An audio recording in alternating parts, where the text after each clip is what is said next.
Hey guys, so welcome to the first Jonathan Kellerman murder mystery rant and review video. I did an intro explaining what this series of videos is going to be, but this is the first official one. Just in case you missed that intro, there's a series of murder mysteries that I reread in my spare time that are all written by Jonathan Kellerman in a universe that he created that's based on a largely accurate Los Angeles centered around Alex Delaware, who's a child psychologist, and Milo Sturgis, who's a police detective with the LAPD. And I reread these books constantly. It's just what I do with my downtime when I need to relax and I need some peace. And more often than not, this is what I do. As I said in the intro, I just keep them on my phone and Kindle. And if I'm somewhere particularly stressed out, I'll open up the Kindle app and read a few chapters. And so when you rewatch and reread the same type of content the same way that I do, you end up very invested and involved in the characters and the universe, and there's certain things you love and certain things you wish and certain things that annoy you. And I just wanted to articulate those in case there's anyone else out there. Again, this is the kind of thing, if I had the opportunity to sit down for coffee with the author, I'd be like, well, why did you do this? And this really bothers me, and oh, I love that. I wish you would have gone there. So that's going to be what this series of videos is.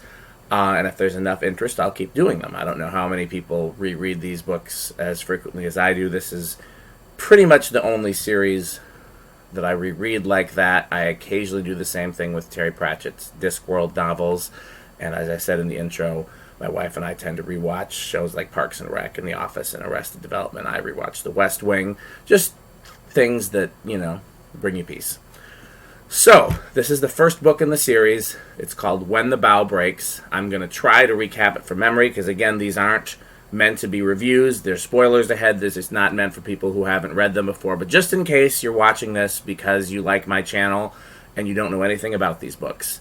So, this is my from memory recap. So, there is a pedophile in Los Angeles named Stuart Hickle. And he's married to a woman that owns a daycare, and he is doing horrible things to the children in the daycare, and he's caught. And then the kids all experience trauma, as you can expect, and they call in child psychologist Alex Delaware to treat the kids. And he treats them relatively successfully, and Stuart Hickle is then later found shot in Alex's office, a presumed suicide. And LAPD detective Milo Sturgis investigates the suicide, which is how Alex and Milo meet. And they become friends. And then later on in the arc, Milo has another case that, to our knowledge, is not related, where a psychiatrist and his girlfriend are murdered and the only witness is a child, and Milo is hoping that Alex can treat the child in such a way that can help her be a better witness and help her recall what she saw and things of that nature.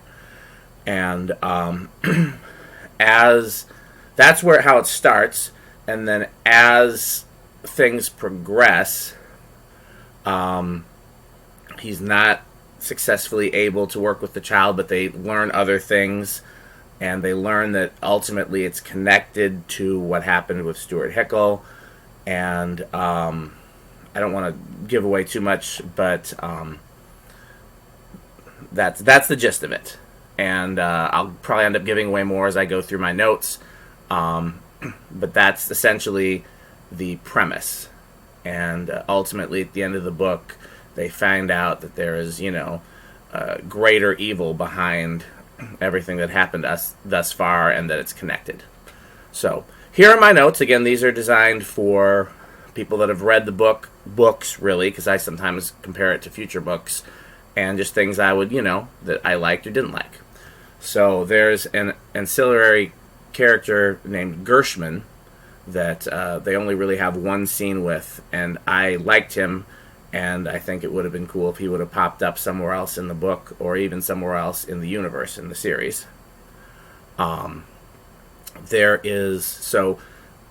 during this timeline, Alex is dating a woman named Robin, who is his main love interest for most of the series, but he dates other women over the course of the series. And I think everybody that reads these books loves Robin, and they love Alex and Robin together. In this book, he has some romantic interest, I guess, in a woman named Raquel. And in future books, Alex and Robin split, and I always wish that he would have gone back and asked out Raquel, because I think that would have been interesting to see how they would have evolved as a couple. There are some women that he dates in future books that I don't really have any investment in or care much about, and I think as a reader we're supposed to like Alex with these women, even though they're not Robin. But I never really cared that much. But I would have been very curious to see what would have happened with him and Raquel. And in the course of this book, Raquel expresses interest in him, and the only reason that he gives that he's not going to pursue it is because of Robin. But he does express that he's interested. So I would love to see him go back and date her in another point in the series, but I think that ship has sailed. There is a scene where they're at dinner with a woman named Olivia, who pops up frequently in the books, and which is great because she's a great character, where she brings up abortion, and then the author, says that, as Alex's inner monologue, that him and Robin had discussed the abortion issue without resolving anything. And that kind of rubbed me the wrong way. Like, what is there to discuss? Like, unless it personally happens, which it does later in the series, but that's another thing. Like, because I believe the exact quote is, Robin and I had discussed the abortion issue many times without resolving anything. Well, what's to resolve?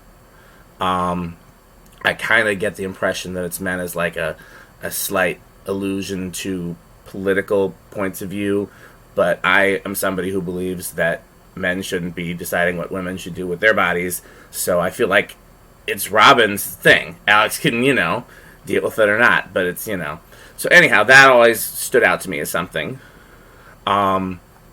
So there is a young child in the book who I believe is described as being black, whose name is Rodney Broussard. And in future books, that name pops up again. There's a police chief named John G. Broussard who's black, and I think there's several other black characters with the last name Broussard. And Kellerman does like to reuse the same names throughout the course of the book. And I always thought it was interesting and maybe a tad offensive that he tends to reuse similar names for black characters. And Broussard in particular is a Cajun and French Creole name. And while Cajun people are often part or wholly African American, it's not the same thing. And just because someone has Cajun heritage doesn't necessarily mean. So that always kind of stood out to me. There is a college that ends up playing significantly in the plot line named Judson College. And it is a small private school for rich people. And I don't think I'm giving anything too much away by saying that. And it almost seems surreal based on the descriptions in the book, but it kind of seems like it must have been based on something real. It doesn't seem like it just came out of nowhere. It seems like he might have based this on a real institution. I've always wondered if it is, but Google has not helped any. And in related to Judson College, he references Brindamore Island, which is, I believe, off the coast of Seattle. I think it's adjacent to Washington State, I believe. And it also is kind of a, like, the way it's written is too weird not to be real. So I feel like it must be based on something real, but I haven't been able to figure out if it is. If anybody knows that, I'd be very curious. Side note, there's a character named Maggie who went to UW-Madison, which is where my parents went, and where I also went briefly, and in my hometown of Madison, Wisconsin. So there's a few references to that school throughout the courses of the books, and familiar to me. So this book was written in 1985, and when they talk about people who go to Judson, they talk about everyone there, I think, either being worth or making over $100,000, and that's considered to be extremely wealthy. And every time I read it, I always am tickled by that, because in my lifetime, 100,000 has never been extremely wealthy. When I was young, it was upper middle class. Now it's barely middle class. But apparently in 85, $100,000 made you very wealthy. And the expensive Jedson College cost $12,000 a semester, which to me seems, I don't even know what college costs anymore because it's been 20 years. I'm Googling it just to see what the average college tuition is, because I'm sure it's, yeah, we're talking about, yeah, so around a lot here, 8,000, 8,000, 7,000, 13,000 a year. So 12,000 is definitely not crazy by today's standards. But again, back then, I guess it was. So moving on, there is a map that was signed out of a library near the end of the book. And I believe it's not said outright, but I believe it is supposed to be Hickle's, Stuart Hickle's wife, who owned the daycare, her signature as signing out the map. And that always threw me off, because if it was her that signed out the map, then why would she sign her own name? You know, because she was trying not to leave a trace. Speaking of which, unless I missed it, I don't think the books ever talk about how Stuart Hickle was caught in the first place. And that kind of leaves a big plot hole, because why, if he hadn't been caught, nothing else in the book would have come to light. And so, how did he end up getting caught? I mean, his wife didn't turn him in, that's for sure. And none of his co-conspirators would have turned him in. So, you know, that, I mean, it could be a simple explanation. A kid finally told their parent, and they told the police, and the police investigated, but it's not mentioned or discussed at all. So there's a doctor who figures prominently in the book named Will Towell, and towards the end of the book, it's revealed that he has what are referred to as spells, where he kind of loses his not consciousness in terms of passing out, but in terms of being able to process mentally, unless he is medicated. And that never clicked with me reading the book, because there's an example where he starts to lose his mental capacity, and then he takes the medication and he's fine. And he basically says that he's had this his whole life, but he wasn't able to get medication for it until he became a doctor, and he just would write to pharmaceutical companies and ask for samples, and they would give them to him. And so my thing about it is, if from the course of the book, it seemed like he said never missed the afternoon dose, so he would have had to be, I'm assuming that there would be at least morning, afternoon, and evening, so you have to have at least 3 doses a day. Without that, he would have, at least 2-3 spells a day? How did he get through college and medical school, even primary school, you know, with losing his mental faculties throughout the course of the day? It never made sense to me. So, and then the end of the book basically there's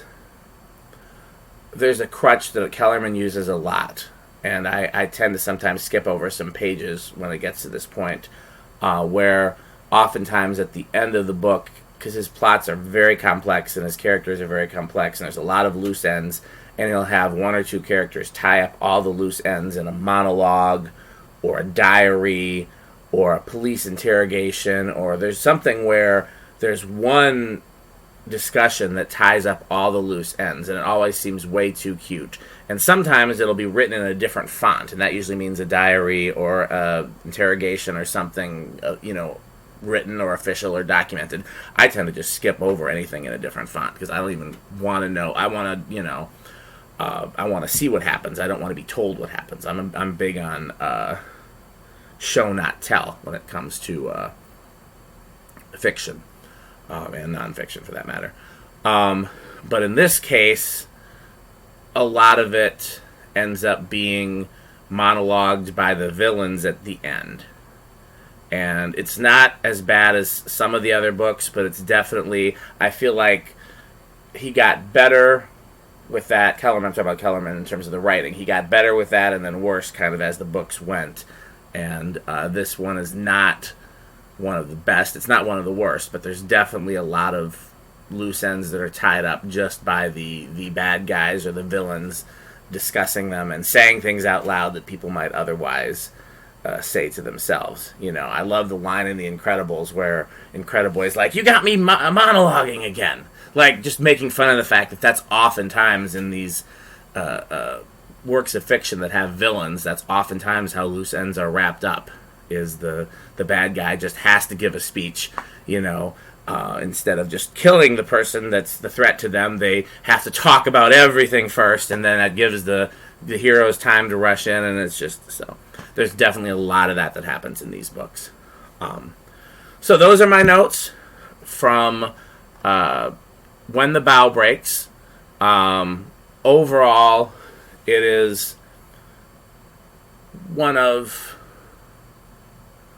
it's not one of my favorite books in the series, but it's one that I there's some that I'm like, oh God, should I skip this one?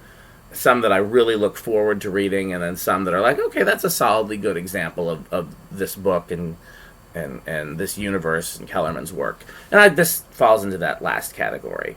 I feel like it's a great introduction into the series and into the universe, and as things go on, some of it gets better and some of it gets worse. So I hope that other people that have read it have their own notes that they can share in the comments. I'm looking forward to that. And please like, comment, subscribe, and all that. Find me on social media. And thank you so much for watching.